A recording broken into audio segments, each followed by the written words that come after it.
Welcome to all students. आज हम पढ़ने वाले हैं क्लास 9th का साइंस का चैप्टर 3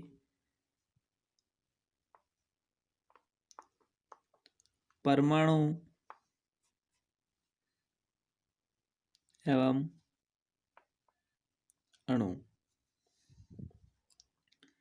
तो इसमें सबसे पहले हम जानेंगे कि परमाणु और अणु होते क्या हैं। तो इसकी शुरुआत होती है सबसे पहले भारत के एक दार्शनिक हुए हैं महर्षि कणाद।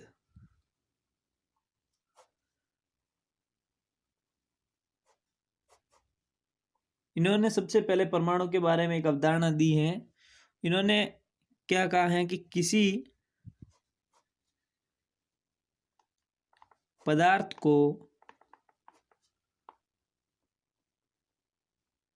लगातार विभाजित किया जाए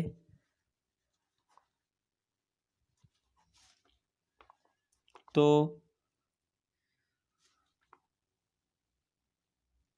अंत में एक ऐसी स्थिति आएगी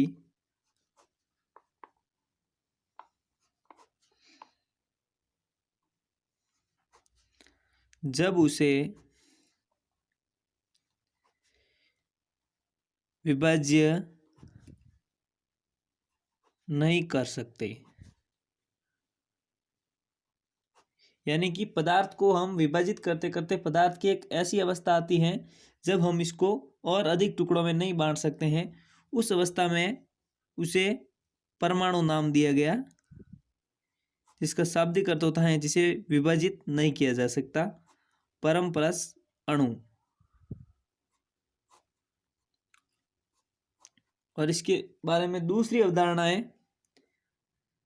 जो हमारे एक भारतीय दार्शनिक उन्होंने दी थी, उनका नाम फकूद कात्यायन था। इन्होंने कहा था कि जो परमाणु होते हैं, परमाणु स्वतंत्र अवस्था में नहीं पाए जाते। परमाणु स्वतंत्र अवस्था में नहीं होते हैं,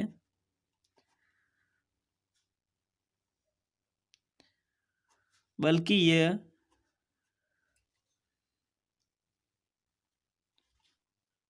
संयोजित होकर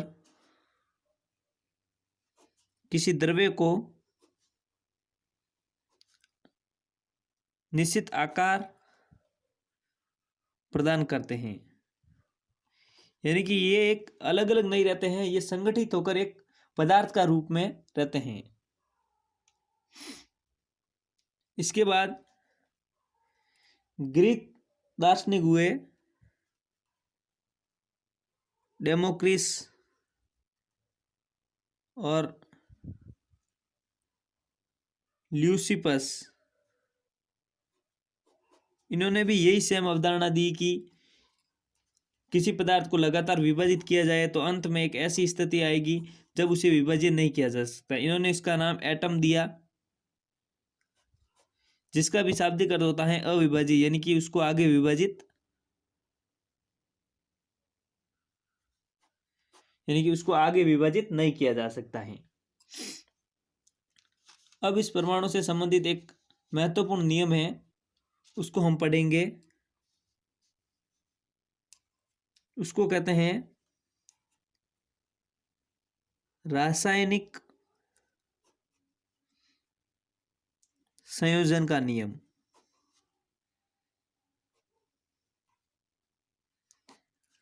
रासायनिक संयोजन का नियम, इसे दो वैज्ञानिकों ने या दो विद्वानों ने मिलकर प्रतिपादित किया है। इनके अंदर दो नियम है। इनको प्रतिपादित करने वाले जो वैज्ञानिक हैं उनमें एक का नाम है एंटोनी लवाइजिए और दूसरे का नाम है जोसेफ एल प्राउस्ट। ये दो वैज्ञानिक हैं, इन्होंने रासायनिक संयोजन के नियम को प्रतिपादित किया है। अब रासायनिक संयोजन के नियम के अंदर दो नियम में वो कौन कौन से हैं? जो पहला नियम है वो है द्रव्यमान संरक्षण का नियम।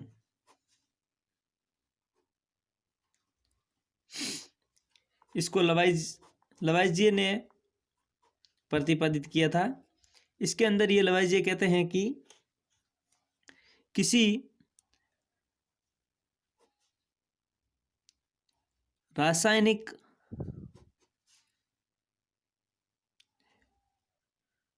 अभिक्रिया में न तो द्रव्यमान का सृजन किया जा सकता है,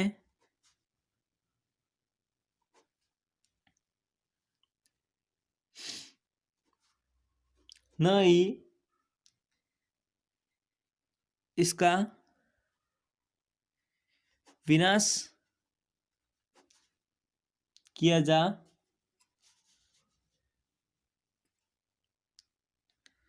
सकता है। यानी हम कह सकते हैं कि जो द्रव्यमान होता है वो हमेशा स्थिर रहता है। किसी पदार्थ का द्रव्यमान किसी भी अवस्था में वो बदलता नहीं है। उसके जो परमाणु का द्रव्यमान होता है वो कभी नहीं बदलता है।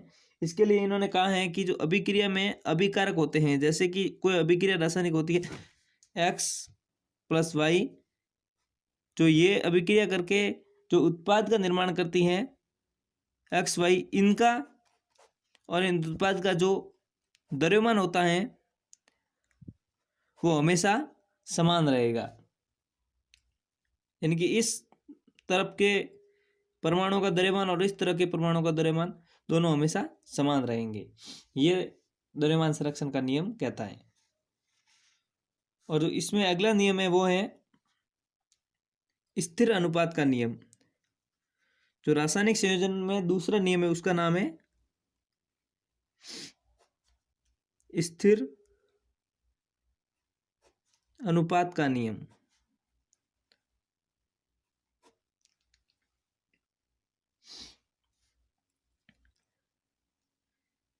इसको जोसेफ एल प्राउस्ट ने सिद्ध किया था। इसके अंदर क्या कहते हैं कि प्रत्येक यौगिक किसे कहते हैं? यौगिक एक या एक से अधिक तत्वों का संयोजन होता है। इसमें स्थिर अनुपात के नियम के अनुसार प्रत्येक यौगिक में सम्मिलित तत्वों का अनुपात सदैव समान रहता है। इसके लिए एक हम एग्जाम्पल देखते हैं कि जो जल होता है H2O, इसमें हमेशा हाइड्रोजन और ऑक्सीजन का जो अनुपात है वो 1:8 रहता है। चाहे वो जल हमें बारिश से प्राप्त होता हो, चाहे घरों में नलों में आने वाला पानी हो या नदी का जल हो, जल का किसी भी अवस्था में इसका जो अनुपात रहता है हाइड्रोजन और ऑक्सीजन का वो हमेशा 1:8 ही रहेगा। इसलिए हम कह सकते हैं कि अनुपात हमेशा स्थिर रहता है। चाहे पदार्थ हमें कहीं से भी प्राप्त हो, उसमें हमेशा जो जिन दो तत्वों या दो से अधिक तत्वों से मिलकर बना रहता है उन तत्वों का जो अनुपात है वो हमेशा समान रहता है। नेक्स्ट हम पढ़ने वाले हैं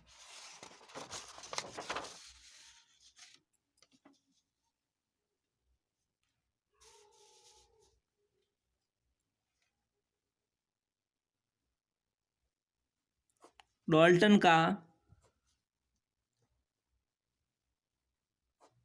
परमाणु सिद्धांत। डाल्टन का परमाणु सिद्धांत क्या कहता है? सबसे पहले हम डाल्टन के बारे में जानेंगे। जो डाल्टन है इनका जन्म इंग्लैंड में हुआ था। ये बेसिकली अंग्रेज थे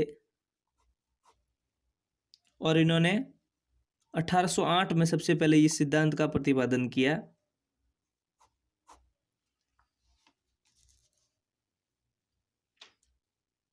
इनका सिद्धांत क्या कहता है परमाणु के बारे में, कि जो सभी पदार्थ होते हैं, सभी द्रव्य इस दुनिया में मौजूद हैं, सभी द्रव्य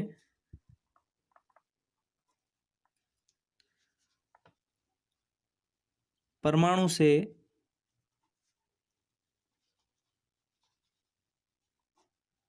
निर्मित हैं, सभी द्रव्य परमाणु से निर्मित हैं। इनका जो सेकंड पॉइंट है परमाणु के सिद्धांत में, डाल्टन के परमाणु सिद्धांत का जो सेकंड पॉइंट है वो है परमाणु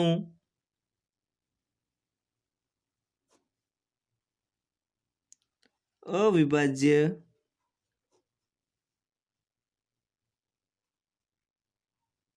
सूक्ष्मतम कण है जो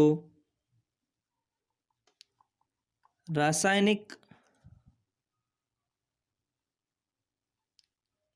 अभिक्रिया में न तो सृजित किया जाता है या किया जा सकता है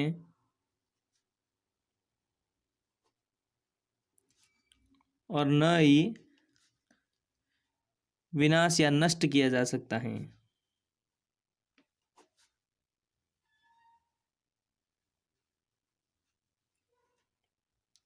नेक्स्ट और तीसरा पॉइंट है जो इसका परमाणु के डाल्टन सिद्धांत का, वो है किसी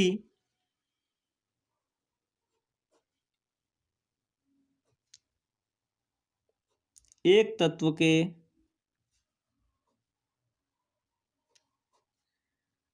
सभी परमाणु आकार, द्रव्यमान तथा अन्य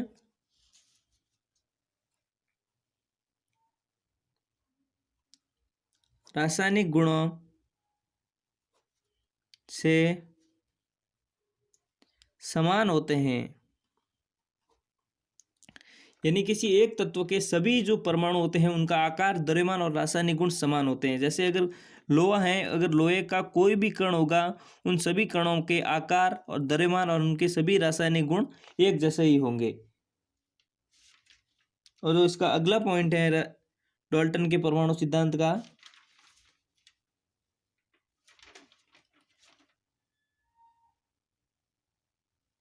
वो है भिन्न भिन्न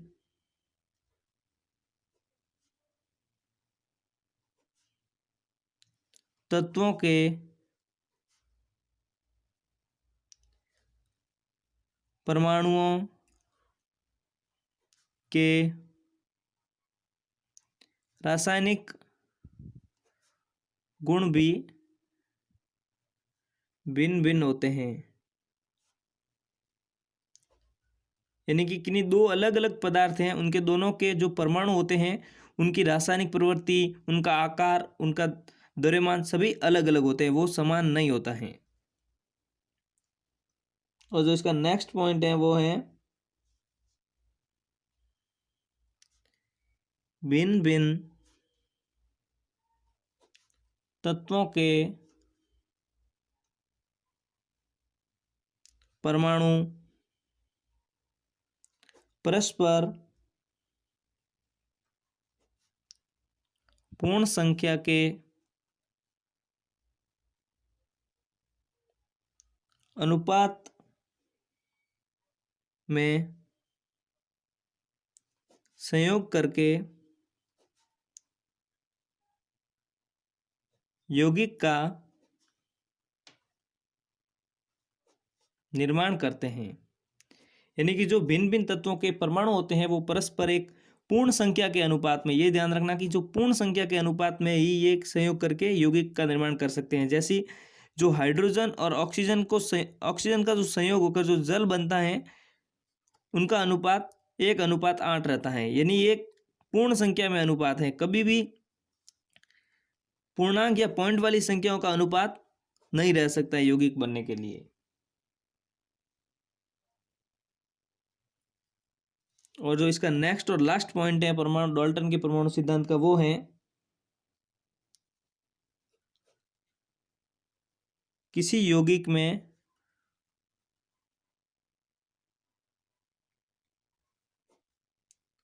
परमाणुओं की सापेक्ष संख्या एवं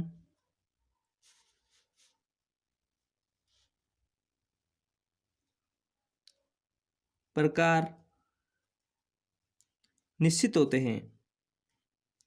यानी जो किसी यौगिक में परमाणुओं की सापेक्ष संख्या, यानी कि कोई भी यौगिक जैसे H2O है, उसमें परमाणुओं की जो निश्चित संख्या है वो हमेशा एक निश्चित संख्या ही रहेगी।